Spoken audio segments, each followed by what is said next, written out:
vale decir, la ley de los mercaderes. El desarrollo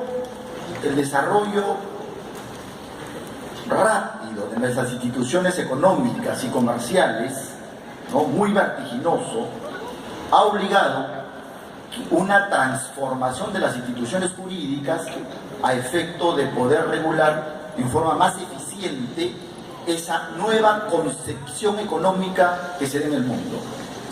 La globalización, entendida como una potencialización del comercio que vincula a todos los pueblos de la tierra, tiene una serie de consecuencias.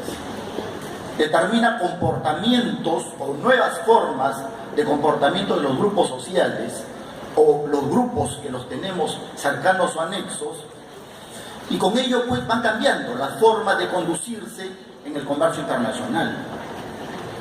Nos enfrentamos, por ejemplo, a una apertura total de mercados, tanto de bienes y servicios. Estamos frente a una liberalización del comercio y a una libre circulación de capitales. La globalización se ha encargado de acelerar, ¿no?, que desaparezca lo nacional o lo particular para dar paso a lo mundial, a lo internacional, a lo universal, a lo globalizado. Entonces, todas estas repercusiones económicas traen retos, obstáculos a los comerciantes del mundo. En el plano del derecho, por ejemplo, siempre existe la preocupación del cumplimiento de la obligación en una contraparte, en un contrato de compra-venta internacional. Siempre existe también la presencia de usos y costumbres internacionales aplicables a los comerciantes, como también existe una variedad de disposiciones legales que se aplican a una compra-venta internacional de mercadería o a una red contractual internacional. Entonces, ¿qué hacer frente a esta situación? Los operadores de comercio, los agentes de comercio, los jueces, los magistrados, los juristas, el gobierno, los doctrinarios, se preocupan frente a esta situación y adaptan las instituciones jurídicas a efectos de poder dar una certeza y seguridad jurídica para que el comercio se pueda desarrollar normalmente. Pero entonces, jurídicamente, ¿qué podemos nosotros establecer para hacer frente a esta contingencia y a estos obstáculos y estas nuevas formas que se dan en los sistemas económicos del mundo? Establecer nuevas instituciones jurídicas. Porque estas instituciones jurídicas establecidas por el derecho internacional privado, que solo te determina la ley aplicable y el juez competente, ya no dan respuestas a la nueva problemática que se da en el comercio internacional. Ya no tiene respuesta. Ya no tiene respuesta la transferencia de riesgos en forma de inversión de capitales. No tiene respuesta a los problemas cambiarios. No tiene respuesta el tiempo y el lugar de entrega de mercaderías, etcétera, etcétera. Una serie de problemas en las cuales ya este derecho nacional y estatal no le puede dar respuesta. Y entonces, ¿qué surge? Surge la idea de un paradigma, pero un paradigma de los mismos comerciantes que se autorregulan frente a estos problemas que el derecho nacional y estatal ya no puede darle respuesta. Entonces, frente a esta situación de autorregulación, resurge la nueva lex mercatoria originaria desde la época de la Edad Media. Fíjense, permítanme unos minutos para situar, después de esta introducción, a esta lex mercatoria, cómo se da. La mayoría de tratadistas opina que la lex mercatoria aparece en la Edad Media. Sin embargo, conceptualmente es correcto, por el contenido no. ¿Por qué? Porque existe toda una serie de instituciones en la Edad Antigua que se basaron y se sustentaron en la misma normatividad de usos y costumbres de los comerciantes antiguos. Y existen una serie de instituciones que las voy a pasar rápidamente, como por ejemplo en Atenas, en el siglo V y VI, ¿no?, se daban lo que se llaman las reglas temporales o las leyes temporales. ¿Y qué eran las leyes temporales? Eran normas que regulaban la importación y exportación de mercancías y la provisión de alimentos. Y había lugares o centros especializados donde resolvían sus controversias. Luego, después de la derrota de Alejandro, ¿no?, las reglas marinas griegas ocupan un papel importante. Y una de las reglas o leyes que se dan en la isla de Rodas es la Lex Roda Lactus. Esta ley tiene una connotación muy significativa para el mundo. ¿Por qué? Porque constituye el primer código marítimo del mundo, la Lex Roda Lactus, y tiene una influencia en la regla de Obregón, en la regla de Ley de Hamburgo y en la regla de Ludwig, que fueron no precursoras para que se establezcan las leyes de la Liga Hanseática, ¿no? Muy bien. También este instrumento tiene influencia también en el Código de Comercio alemán de 1881 y 1897. Muy bien. Esta Lex Roda Lactus también fue aplicado por los romanos en su tiempo. Pero lo que quiero decir es que existen estos instrumentos jurídicos desde la edad antigua que ya vislumbraban la existencia de la lex mercatoria desde la edad antigua. Pero muchos autores dicen que aparece en la Edad Media, pero mucho tiene que ver el jus gentium, ¿no? ¿Por qué el jus gentium? Dice, el jus gentium fue una raíz tanto del derecho internacional como también por la lex mercatoria, dicen algunos autores. Y el jus gentium, pues, era un derecho especial que establecen los romanos para tratar o resolver los problemas de comercio exterior con los extranjeros. En Roma no le daban mucha importancia al comercio, decían que era una actividad propia de plebeyos y de esclavos. Es por eso con el Corpus Juris Civilis pocas disposiciones jurídicas tenemos, ¿no?, en materia, ¿no?, de comercio. Es por eso que los mismos romanos obligan a establecer el jus gentium. Muy bien, pero luego pasamos a la Edad Media, donde se dice que es la mejor época en que estas normas se ubican para su producción y desarrollo, la Edad Media, ¿no? Y se conceptúa a la lex mercatoria como un derecho de los comerciantes en el ejercicio de su actividad comercial en la Edad Media, ¿no? Y tiene una duración desde la Edad Media hasta la caída, hasta la Revolución Francesa. ¿Cuáles son las características de la antigua lex mercatoria? ¿Qué características presentan esta ley mercatoria? Una primera característica es el efecto unificador de las ferias en esos tiempos, ¿no? Y a la vez se caracteriza por la paz de la feria y que los negocios concertados, sustentados en una práctica comercial, eran aceptados por cualquier comerciante, proveniera el uso de donde fuera. Y luego tenemos, ¿no?, dentro de las características, las ferias conocidas, ¿no?, una serie de ferias que normalmente se llevaban en Europa. La segunda característica de esta lex mercatoria de la Edad Media es el efecto o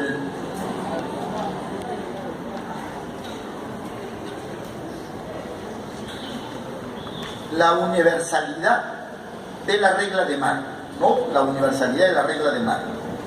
Fíjense, y esto, la universalidad de las reglas marinas se manifiesta tanto en la póliza de fletamento como en el conocimiento de embarque, ¿no? Y por último, en estas características, no me detengo más, es la función jurisdiccional. En aquel entonces, la normatividad o la justicia en ese tiempo estaba a cargo de los cónsules, que también veían casos de los mismos comerciantes y aplicaban los usos comerciales.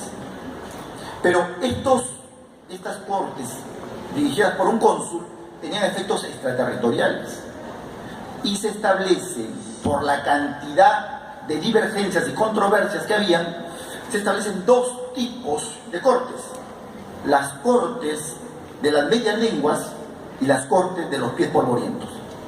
Ya ustedes imaginarán por qué el nombre. Medias lenguas porque las mismas cortes, los mismos de la corte hablaban idiomas diferentes, ¿no?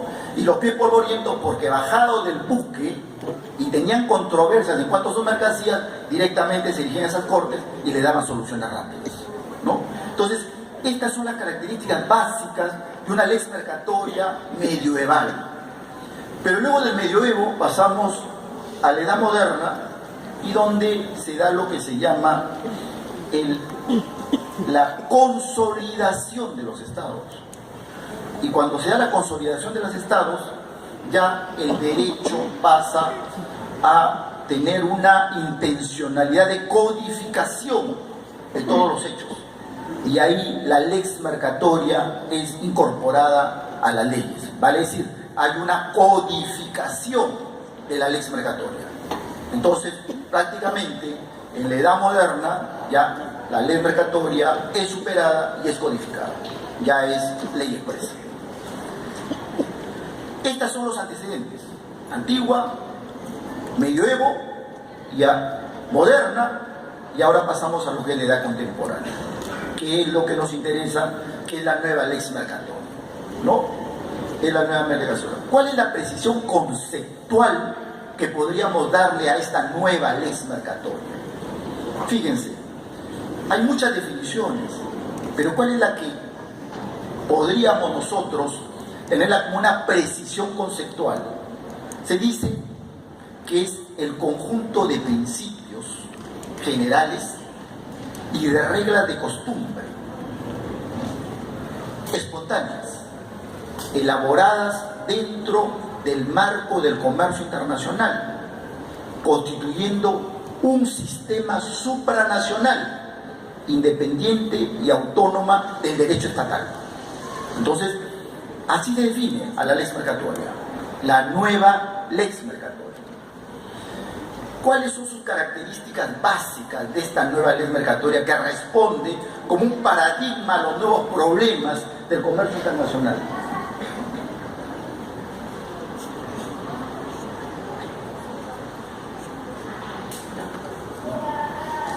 ¿Podría pasar? Ok. Ahora sí nos ubicamos. Ok, características de la ley mercatoria. El origen privado. El origen privado de la ley mercatoria, ¿no? Fíjense. La ley mercatoria depende de la autonomía de la voluntad de los comerciantes y es independiente de cualquier Estado, es independiente de cualquier derecho estatal. Lo que ha leído el presentador, Alberto Cuya, decía, pues, ¿no?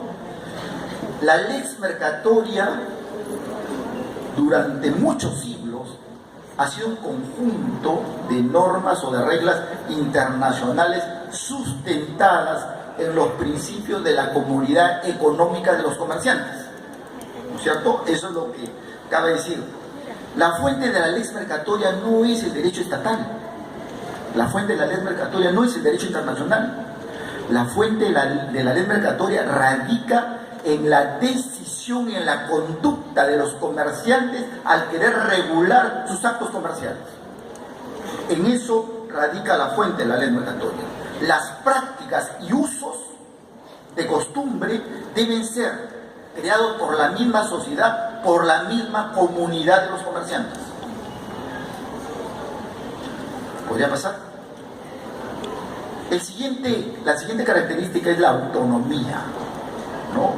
La autonomía. Fíjense, el comercio internacional tiene una característica, es sui generis. Sui generis, por lo tanto, necesita una reglamentación especial, ¿no? Una reglamentación especial. Y esta teoría se sustenta, tiene soporte en tres pilares. Y en tres pilares que son, por ejemplo, las prácticas del día al día de la comunidad internacional. 1. 2. Los usos codificados por las convenciones internacionales. Y 3. Los principios generales del derecho. Autonomía, ¿no? Porque tiene dos, a la vez, esta teoría de la autonomía tiene dos posiciones: la autonómica y también la teoría positivista.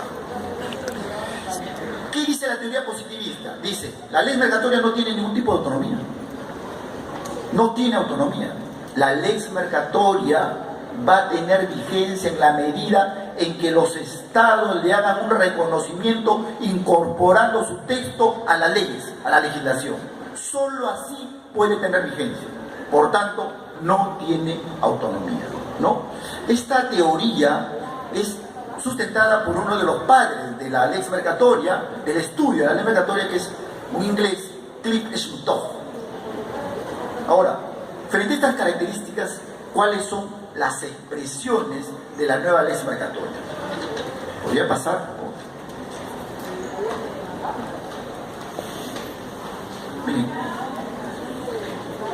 uno de los logros más importantes que ha hecho la comunidad de los comerciantes en el mundo es la recopilación, la compilación, la declaración de los usos y prácticas reconocidas por las agencias internacionales. Es uno de los logros muy importantes porque son instrumentos del desarrollo del comercio internacional. Así, existen pues compilaciones que son utilizadas casi en todo el mundo. Por ejemplo, las compilaciones de los términos comerciales internacionales llamados Incoterms. Tenemos también las reglas y usos y informes relativos a los créditos documentarios. Tenemos también las cartas de crédito contingente o stand-by, las reglas de York, ¿no? Las reglas de Amberes y de York. En fin, estos instrumentos que son la manifestación y la expresión de la nueva lex mercatoria, se usan en todo el mundo. Primera regla, ¿no?, compilada por la Cámara de Comercio Internacional de París. Son los famosos Incoterms, que con la mayoría de alumnos, al menos de Política y Comercio Internacional, ¿no?, o la misma mención de Derecho Comercial Internacional, lo hemos tratado sobre los Incoterms. Fíjense ustedes, los Incoterms es un conjunto de términos comerciales internacionales, usos comerciales. Esa es su naturaleza jurídica, de usos comerciales, que van a tratar de determinar los alcances de las cláusulas establecidas en un contrato de compra-venta internacional. El propósito y la finalidad de los Incoterms es determinar el alcance de los principales términos comerciales utilizados en el mundo, los términos comerciales internacionales. La Cámara de Comercio Internacional de París ha venido publicando estos Incoterms desde 1936 y tiene varias publicaciones porque está en una revisión constante con el propósito de facilitar el comercio internacional. Tiene una publicación de 1936, publicación de 1953, 67, 76, 80, 90, 2000, 2010, que es la última publicación con 11 términos comerciales. La actual publicación de la Cámara de Comercio, folleto o publicación 715, con 11 términos comerciales. Voy a pasar. ¿Cuál es el ámbito de aplicación? ¿Cuál es su ámbito en los cuales nosotros podríamos aplicar Incoterms? Fíjense, como Incoterms no tiene la jerarquía de una convención ni de un tratado internacional, ni tampoco tiene la fuerza de la ley, necesariamente en una compra-venta internacional las partes tienen que contemplarla, tienen que acordarla. En la celebración del contrato se puede pactar Incoterms, ¿no? Entonces, pactado Incoterms, entonces se podrá regir esa compra-venta internacional por los términos comerciales internacionales. Pero sí, debo advertir que cuando se invoca Incoterms se tiene que decir, no precisar. Por ejemplo, FOB-Callao Incoterms 2010, Cámara de Comercio Internacional. ¿Por qué lo digo esto?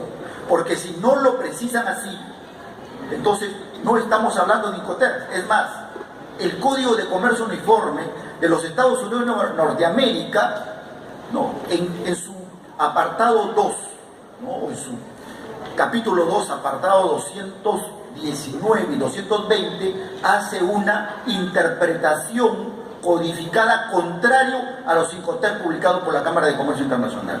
Tanto los Incoterms marítimos, el CIF, el FOB, el CFR y el FAS tienen otra interpretación en el Código de Comercio Uniforme de los Estados Unidos de Norteamérica.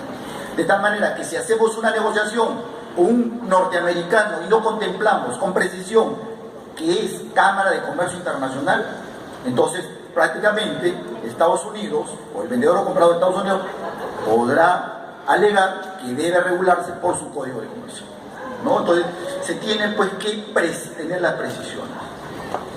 ¿Cuáles son los Incoterms? Rápidamente, no me quiero detener porque son solamente, ¿cuáles son las 11 precisiones que tenemos, ¿no?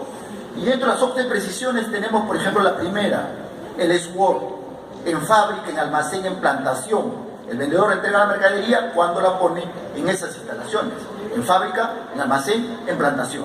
Se entiende entregada la mercadería.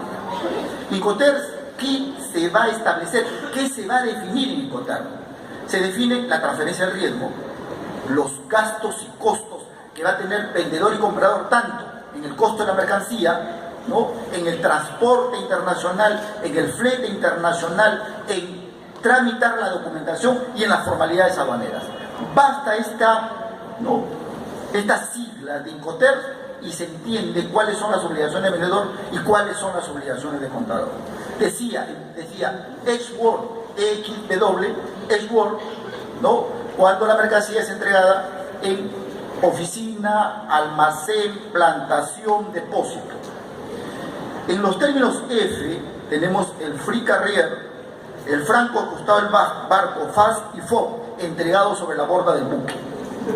En los Incoterms DAP tenemos el DAP, entregado en lugar convenido en el puerto de destino, el DAF, entregado en terminal señalado puerto de destino, y el TDP, entregado en puerto de destino libre de derechos, o derechos pagados, que lo llaman.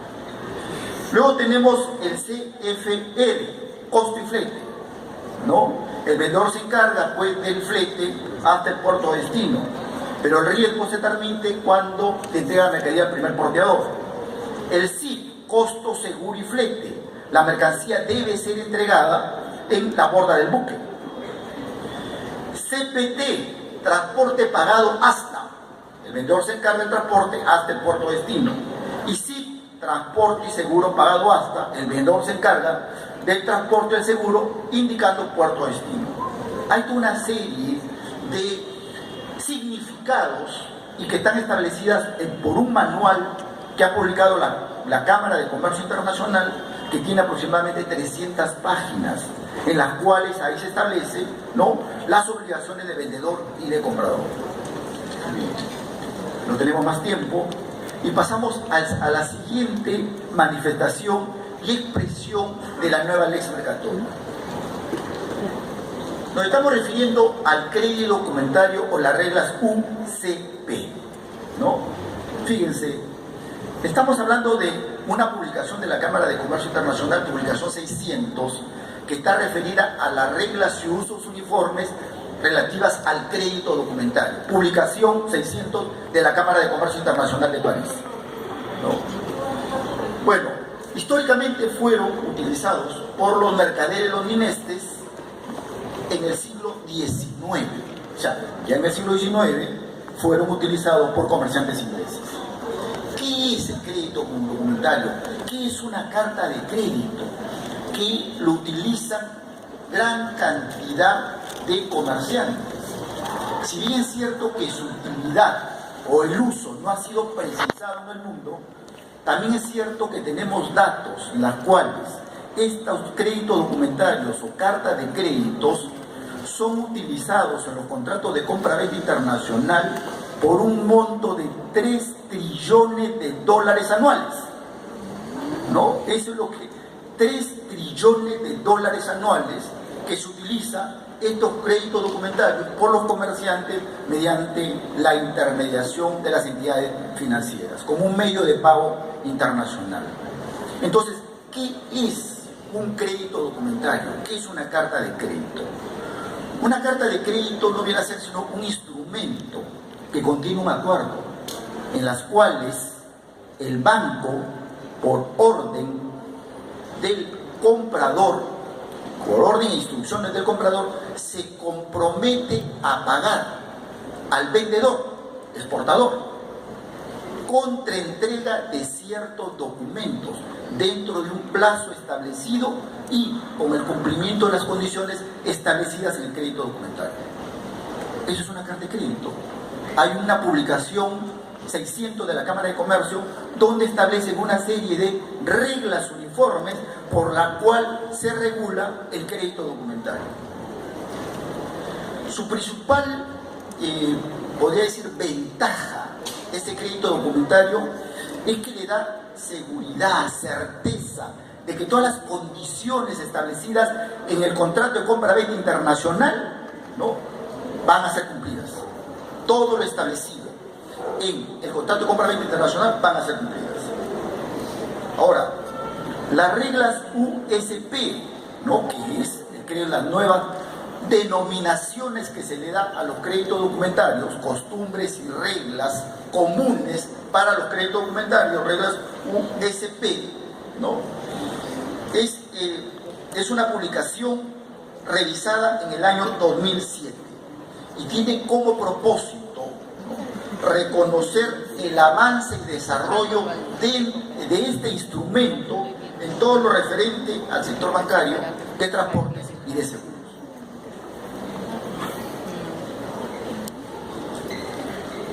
Esto con respecto a los créditos documentarios. Las reglas USP 600, ámbito de aplicación. Al igual que los Incoterms, no tienen fuerza de convención, no tienen fuerza de tratado internacional, no tienen fuerza de ley. Igualmente, tienen que ser pactadas, acordadas por los comerciantes en una compra-venta internacional. El comprador se tiene que comprometer a aperturar una carta de crédito a nombre del vendedor, ¿no?, pero tiene que especificar las características e incluso puede establecer la no exclusión de una regla dentro del folleto de la publicación 600.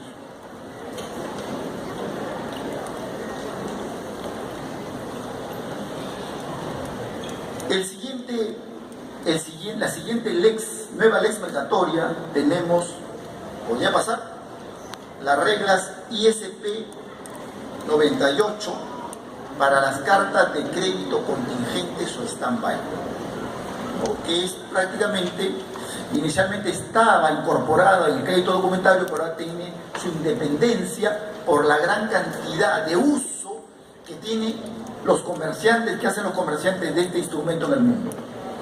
Fíjense, estas reglas es más que nada una garantía del cumplimiento de obligación tanto del vendedor o del comprador. El vendedor puede dirigirse al banco y ordenar que haga una carta de crédito a nombre de su comprador como garantía del cumplimiento de sus obligaciones. Si el vendedor no entrega la mercancía, automáticamente, con un documento que acredite el incumplimiento de la entrega de las mercancías, procederá la ejecución de esta carta de crédito. O sea, es una garantía de cumplimiento de las obligaciones. La Cámara de Comercio Internacional ha emitido una publicación, que es la publicación 590, referidas a este instrumento internacional, y tiene una vigencia desde el 1 de enero de 1999. Reglas de York y Amberes, otra nueva lex mercatoria. Pero esto tiene su tradición, tiene su antigüedad, ¿no? Fueron promulgados por primera vez en el año de 1890 y han venido siendo reajustadas y actualizadas. La última revisión ha sido en el año 2004. ¿Qué significa las reglas de York y Amberes? Significa un conjunto de reglas uniformes con respecto al procedimiento de los costos y gastos frente a una situación de una avería gruesa. ¿Qué es una avería gruesa? Es aquellos gastos eventuales, ¿no?, eventuales y contingentes para preservar que tanto un buque o su cargamento no se pierda, durante el viaje. O sea, los gastos que se puedan realizar en forma contingente, improvisada, para evitar el siniestro de un buque y de mercadería durante la navegación, es considerado una avería gruesa. ¿Qué hace la regla de Jorian Pérez? Es establecer un procedimiento por la cual se va a distribuir los gastos entre las partes interesadas que interesan en una navegación en un tráfico marítimo internacional. Muy bien, ahora hemos visto todo lo referente a las prácticas comerciales internacionales, Incoterms, cartas de crédito stand-by, crédito documentario y reglas de Jorian Pérez. Una segunda parte de la mercatoria es la estandarización de las formas contractuales. Y resumo, cuando hablamos de estandarización de las formas contractuales, las instituciones internacionales se han preocupado de recopilar todo lo que se llama las prácticas y usos comerciales. ¿Con qué finalidad? Con la finalidad de establecer contratos, modelos, contratos estandarizados en diferentes aspectos de las materias que tienen que ver con el comercio internacional. Por ejemplo, tenemos dentro de la estandarización de las formas contractuales, tenemos, por ejemplo, la estandarización de los contratos de venta de mercancías y específicamente sobre commodities. Tenemos también la estandarización de los contratos de construcción de ingeniería internacional. Y permítame una cosa muy puntual acá. Acá lo que se